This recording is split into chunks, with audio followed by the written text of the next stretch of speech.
So hello everyone and welcome back to my another exciting video. तो आज हम अपनी क्लास 10th के साइंस का एक बहुत ही इम्पोर्टेंट चैप्टर करने जा रहे हैं जिसका नेम है chapter number 1 chemical reaction and equation. तो इसका हम बिल्कुल एक क्विक रिवीजन करने वाले हैं। पूरा चैप्टर हम इस वीडियो में कवर कर देंगे with in hardly 10 to 15 minutes. तो इस वजह से आप इस वीडियो को पूरा देखिएगा अच्छे से। तो चलिए without wasting any more time हम स्टार्ट करते हैं। सबसे पहले हमारे जो इस चैप्टर का नेम ही है केमिकल रिएक्शन एंड इक्वेशन। तो केमिकल रिएक्शन क्या होते हैं सबसे पहले हम ये देख लेते हैं। केमिकल रिएक्शन तो किसी भी chemical reaction during the chemical reaction chemical composition कोई भी एक मान लीजिए आपका सब्सटेंस है तो उसके अंदर दो चीजें होती हैं। एक तो उसका फिजिकल कॉम्पोजिशन मतलब वो फिजिकली कैसा है, सॉलिड है, लिक्विड है, गैस है, और बाकी उसकी फिजिकल प्रॉपर्टीज। और एक होती है केमिकल प्रॉपर्टीज जैसे कि वो एसिड है या बेस है, वो टॉक्सिक है, नॉन टॉक्सिक है।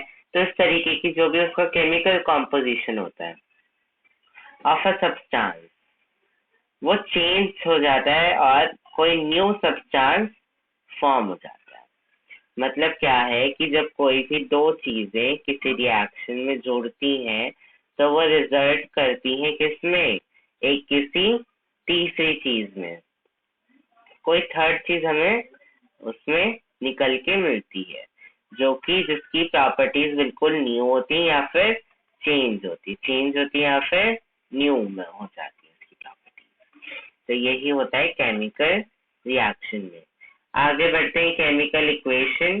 तो chemical reactions can be written in chemical equation. Chemical reactions को केमिकल इक्वेशन के फॉर्म में भी लिखे जाते हैं जो कि हमेशा बैलेंस होते हैं। हम मुंह से भी बोल सकते हैं कि हमने दो कोई भी केमिकल से उनका रिएक्शन कराया या फिर हम उस रिएक्शन को लिख के भी दिखा सकते हैं जैसे कि ये वाली रिएक्शन यहाँ पे लिखी हुई है। इसी तरीके से हम किसी भी रिएक्शन को एक बैलेंस इक्वेशन के फॉर्म में भी दिखा सकते हैं। अब आ जाते हैं टाइप्स ऑफ केमिकल रिएक्शंस पे। तो केमिकल रिएक्शंस का फर्स्ट टाइप है हमारा कॉम्बिनेशन रिएक्शन। कॉम्बिनेशन वर्ड से समझ आ रहा है कि कुछ दो चीजें जो है वो कंबाइन हो रही हैं और किसी तीसरी चीज का फॉर्मेशन कर रही है। तो फॉर्म्ड फ्रॉम 2 और मोर रिएक्टेंट्स मतलब कम से कम दो चीजें तो आपस में मिलेंगी या दो से ज्यादा भी मिल सकती हैं और वो एक सिंगल मतलब दो चीजें मिलेंगी और क्या बनाएंगी, एक ही चीज बनाएगी। दो चीजें मिलकर एक बनाएगी या फिर 3, 4, 5 कितनी भी चीजें हो वो मिलकर एक ही चीज बनाएगी। जैसे कि यहाँ पर देखिए मैग्नीशियम और ऑक्सीजन, ये कितनी चीजें, दो चीजें, और ये बना कितनी चीज नहीं है, सिर्फ एक ही चीज बना रही जो कि है मैग्नीशियम ऑक्साइड। तो इस तरीके की रिएक्शंस को क्या बोलते हैं, कॉम्बिनेशन रिएक्शन। आगे बढ़ेंगे हम आगे आती है हमारी डीकम्पोजिशन रिएक्शन जिसमें कि एक सिंगल रिएक्टेंट जो है मतलब जो रिएक्टेंट है, ये जैसे इसमें दो रिएक्टेंट थे ऐसे ही यहाँ पे जो एक होगा रिएक्टेंट, यहाँ पे रिएक्टेंट दो थे, प्रोडक्ट एक थे, यहाँ पे प्रोडक्ट जो है वो कितने होंगे, दो, और रिएक्टेंट कितना होगा, एक। तो जो रिएक्टेंट एक है वो टूट जाएगा, ब्रेक डाउन होगा उसका टू यील्ड 2 और मोर प्रोडक्ट। क्या करने के लिए, दो या दो से ज्यादा प्रोडक्ट बनाने के लिए जो हमारा रिएक्टेंट है वो टूट जाएगा। जैसे कि यहाँ पे हमें 3 एग्जाम्पल दी। डीकम्पोजिशन जो रिएक्शन है ये भी 3 टाइप्स का हो सकता है हमारा। फर्स्ट है थर्मल डीकम्पोजिशन, सेकंड है इलेक्ट्रोलिसिस और तीसरा है फोटोकेमिकल रिएक्शन। तो 3 टाइप्स में हम इसको पढ़ सकते हैं। इसका एनसीईआरटी में क्वेश्चन भी हमें देखने को मिलता है, तो इसलिए ये तीनों टाइप्स हमें याद रखने हैं। थर्मल से हम समझ पा रहे हैं कि जो कि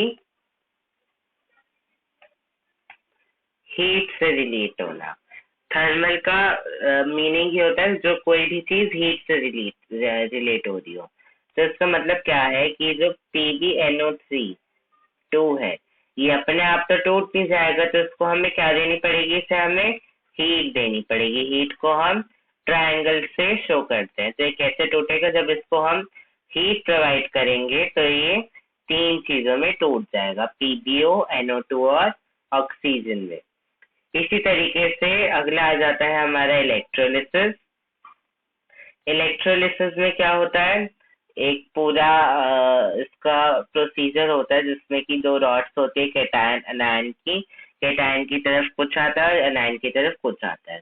तो अभी हम यहाँ पे इलेक्ट्रोलिसिस का पूरा प्रोसेस नहीं देख रहे, लेकिन इलेक्ट्रोलिसिस के बारे में हम सबको पता है। तो इलेक्ट्रोलिसिस से जो वाटर है, वाटर भी अपने आप से तो 2 चीजों में टूटेगा नहीं, तो वो कैसे टूटेगा, जब उसको हम इलेक्ट्रोलिसिस करेंगे वाटर का, तो वो 2 चीजों में टूट जाएगा, एक तो H2 और एक O2। आपको एरो के ऊपर लिखना पड़ेगा इलेक्ट्रोलिसिस।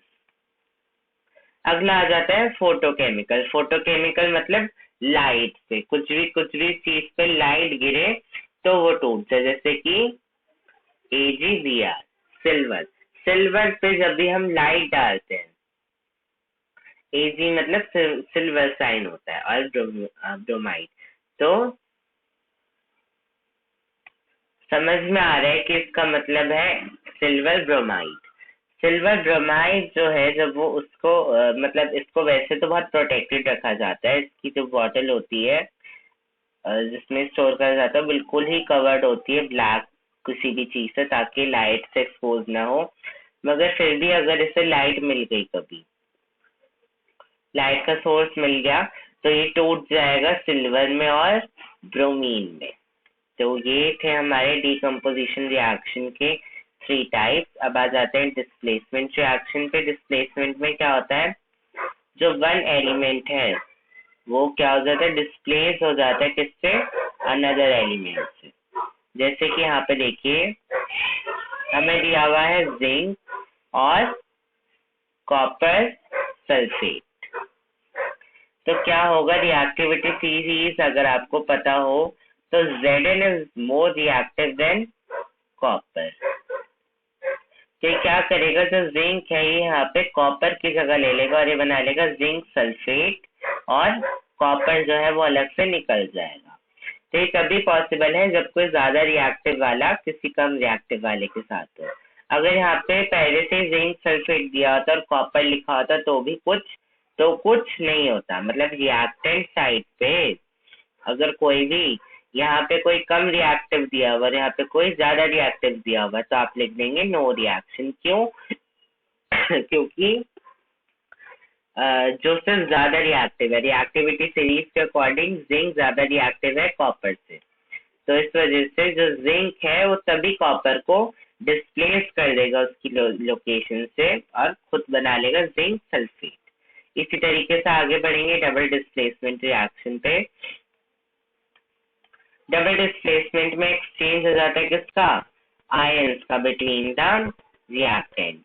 मतलब जो Ag है वो ले लेगा Cl को और Na ले लेगा NO3 को। मतलब आगे वाला जो है इसका वो सेकंड वाले के पीछे वाले आयन को ले लेगा, और ये वाला जो Na है ये Ag के पीछे वाले आयन को ले लेगा और Ag बना लेगा AgCl और Na बना लेगा NaNO3 को।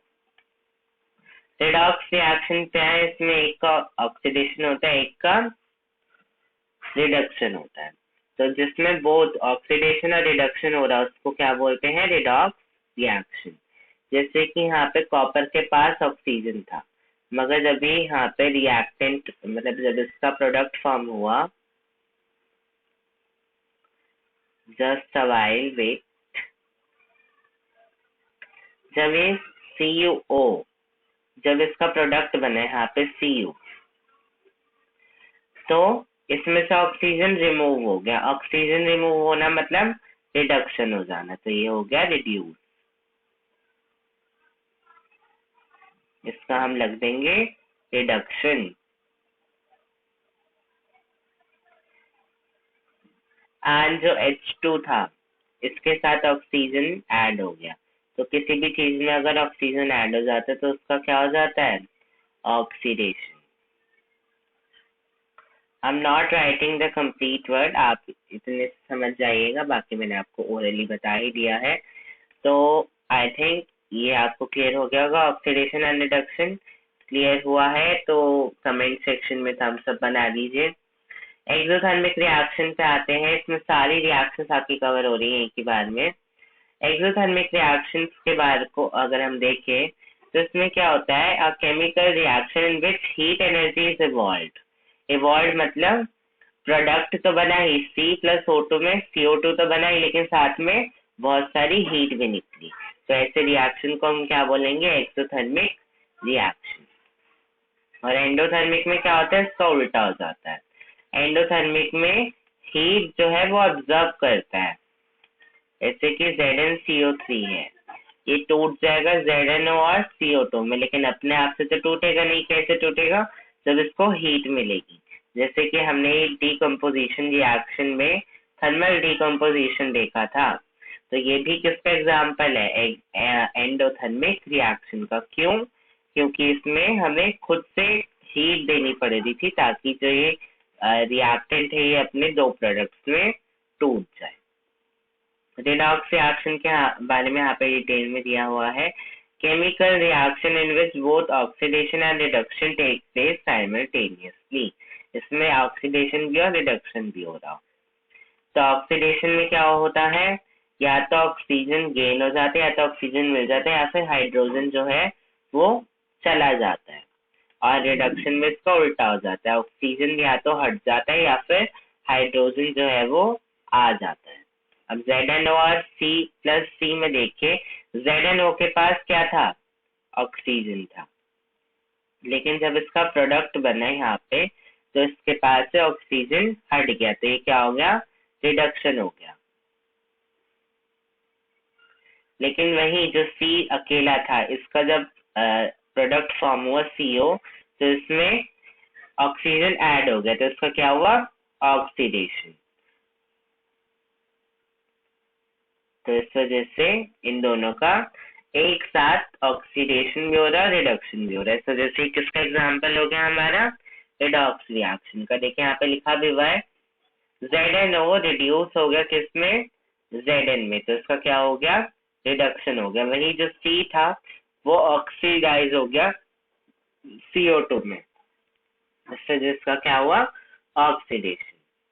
अब ऑक्सीडेशन के कुछ इफेक्ट्स भी हैं जो कि हमारे डेली लाइफ में पढ़ते हैं, जो कि क्या है, करोजन है और डेंसिटी। अगर ये आपके सिलेबस में ऑमिट हो गया है तो आप इसको वीडियो को यहीं पर ही छोड़ सकते हैं, अगर नहीं हुआ है तो पढ़ लीजिए, काम आएगा आपके। करोजन में क्या होता है, एक अनडिजायरेबल चेंज आ जाता है किसमें, मेटल्स में। कब आता है, जब उनपे मॉइस्चर, एयर, एसिड या फिर बेस का अटैक हो जाए। ये कोई मेटल है, मान लीजिए मैंने यहाँ पे एक मेटल रखा है, तो इस पे मॉइस्चर का भी कुछ ना कुछ इफेक्ट आएगा, कुछ एयर का भी आएगा, कुछ एसिड का भी आएगा और कुछ बेस का भी आएगा। तो इसमें जो इफेक्ट्स आते हैं उसको ही हम क्या बोलते हैं, करोजन।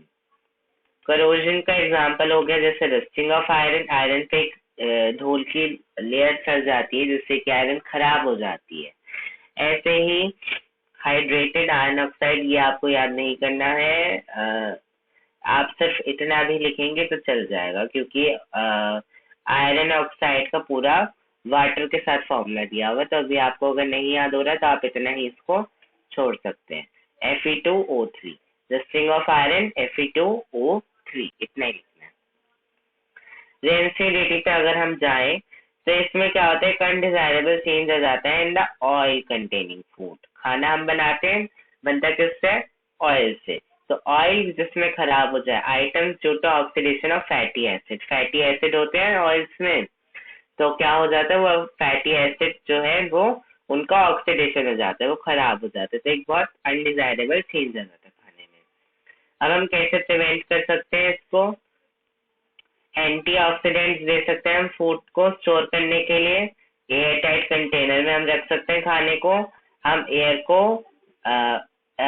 डाल सकते हैं, कौन सी, नाइट्रोजन वाली, और या फिर हम रेफ्रिजरेटर में भी उसे रख सकते हैं। तो ये था हमारा पूरा चैप्टर। आई होप समझ में आ गया होगा। मिलेंगे अपनी नेक्स्ट वीडियो में। Till then good bye and don't forget to like share comment and subscribe the channel.